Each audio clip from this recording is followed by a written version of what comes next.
Hello all, yoga for PCOD day 11 Bhramari pranayama. அதுக்கு first ஸ்ட்ரைட்டாக உட்காந்து நார்மல் ப்ரீதிங் எடுத்துக்கோங்க. அதுக்கப்புறம் நல்ல டீப் இன்ஹேல் பண்ணிவிட்டு நம்ம காதை மூடிட்டு சொல்லி ஹம்மிங் சவுண்டு கொடுக்கணும். இது ஹனிபி கொடுக்குற மாதிரி சவுண்டு.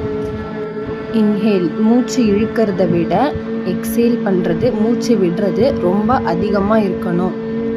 நம்ம ஸ்ட்ரெஸ் லெவலை கம்மி பண்ணுறதுக்கு யூஸ்ஃபுல்லான ப்ரீதிங் எக்ஸசைஸ் இது. ப்ளட் ப்ரெஷரை மேனேஜ் பண்ணுறதுக்கு யூஸ்ஃபுல்லான ப்ரீதிங் எக்ஸசைஸில் இதுவும் ஒன்று. இதுவே நம்ம கொஞ்சம் அட்வான்ஸ்டாக பண்ணும்போது ஷண்முகி முத்ராவில் பண்ணணும். ஷண்முகி முத்ரா எப்படி பண்ணுறதுன்னு வீடியோ பார்த்து தெரிஞ்சுக்கோங்க. இது பண்ணுறதுனால நம்மளுக்கு ஹார்மோனல் இம்பேலன்ஸ் கொஞ்சம் கரெக்டாகும். நம்ம மூட் ஸ்விங்ஸை கண்ட்ரோலாக வச்சுக்கோம். நம்ம எமோஷ்னலி வீக்காக இருந்தோன்னா அதை கொஞ்சம் கொஞ்சமாக ஸ்ட்ராங்காக்க பார்க்கலாம். இது நம்ம டெய்லி பண்ணும்போது. இது தைராய்டை மேனேஜ் பண்ணுறதுக்கு யூஸ்ஃபுல்லான ப்ரீதிங் எக்ஸசைஸ்.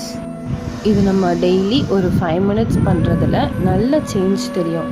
கண்டிப்பாக ட்ரை பண்ணி பாருங்கள். தேங்க்யூ.